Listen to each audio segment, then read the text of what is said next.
Her adımım bir sınav, her nefesim bir ümit.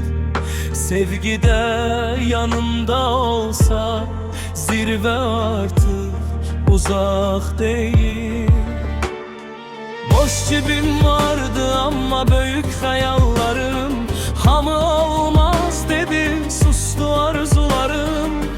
Yine de dayanmadan yolumu seçtim. Karanlık gecelerden ışığa geçtim. Bir cüt göz verdi yüreğime, inan. Sesini eşidəndə unudurdum her zaman. Dedi sen bacararsan vazgeçme hiç vaxt. O sözler oldu mənə en büyük kanat. Zirveye doğru gedir adımlarım. Sen yanımdasan güçlenir arzularım. Sevgide var, zəhmət var bu yolda. Bir gün ulduz kimi parlayacağım sonunda. Zirveye doğru gedir adımlarım.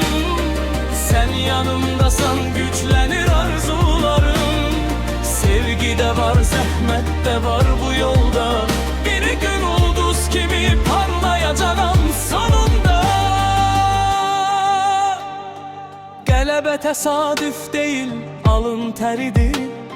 Seven insan üçün her çətinlik keçidir. Elimi tut birlikte yazaq sabahı. Sen mənim ürəyim, mən isə dayağım. Pul da gələcək, şöhrət də bir gün. Amma sensiz heç biri olmaz düzgün. Çünkü zirveye tek çıkmak çətindir. Seven ürəklə qalxmaq daha dəyərlidir.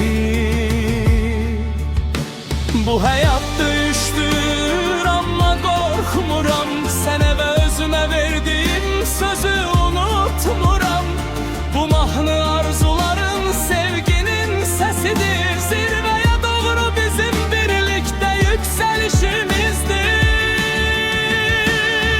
Zirveye doğru gedir adımlarım. Sen yanımdasan güçlenir arzularım. Sevgide var, zəhmət de var bu yolda. Bir gün ulduz kimi parlayacağım sonunda. Zirveye doğru gedir adımlarım. Sen yanımdasan güçlenir arzularım. Sevgide var, zəhmət de var bu yolda.